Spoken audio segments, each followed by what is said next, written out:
Oppvasken står i maskinen, og du skal bare slå.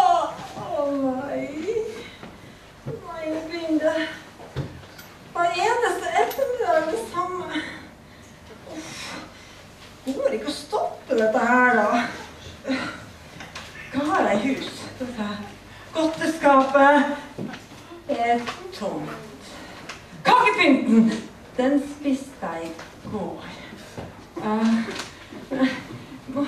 Det er jo ikke noen vei utenom. Jeg bare må ha sjokolade.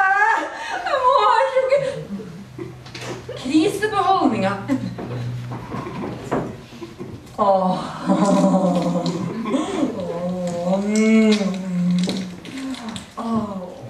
Ja, dette fortjener jeg.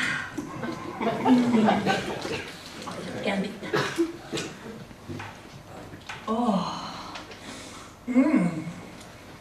En til. En stor.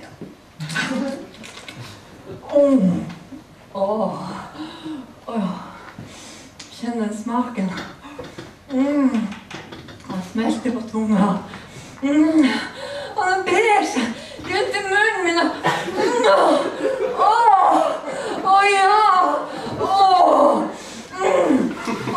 Så deilig! Herlig!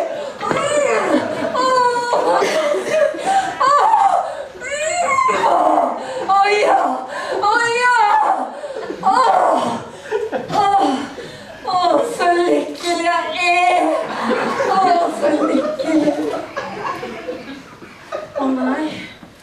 Nei. Det er ikke lekse! Her og her! Fett! Jeg kommer aldri til å begynne bare fett! Ok, jeg klarer ikke å slanke meg! Jeg kommer aldri til å klare å gå ned i vekt, jo! Jeg kommer aldri til å klare det! Aldri! Mitt navn er Jeanette Rode! Med Rode-metoden er det ikke noe problem å komme ned i vekt. Du kan spise hva du vil, og det trenger ikke å være sunt en eneste gang. Hva jeg skal gjøre for noe da? Vi har noe som heter ja-mat, nei-mat, kanskje-mat, og best av alt, kosemerke! Kosemerke? Ja, kosemerke får du hvis du har vært skikkelig flink med både trening og kosthold. Da kan du unne deg noe godt, som for eksempel en drue. Ei drua! Nå skal jeg høre her. Velkommen til Karis sunnhetskjøkken. I dag skal vi bake lavkarbobrød.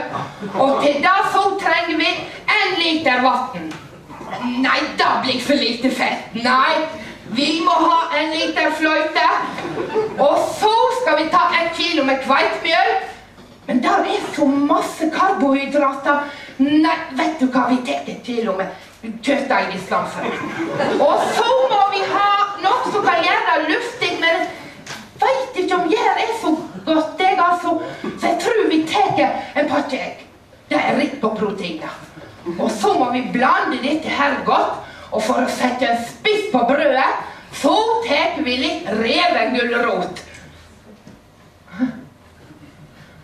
Og nei, nå får jeg beskjed om at grønnsaker som vokser under jorda ikke er så sunt. Men da tar vi seterrømme. Seterrømme er sunt. Dette blir bra greier. Og så blander vi alt dette der godt ihop, og så setter vi det til heving i 1 time, og så steker vi det på 225 grader cirka i 50 minutter. Men nå har nå jeg juksa litt, jeg da. Så, for å sette en ekstra spiss på skjeva, så må vi ta en gode kless med smør opp på skjeva, og så teker vi ei baconskjeve oppå der igjen. God fornøyelse!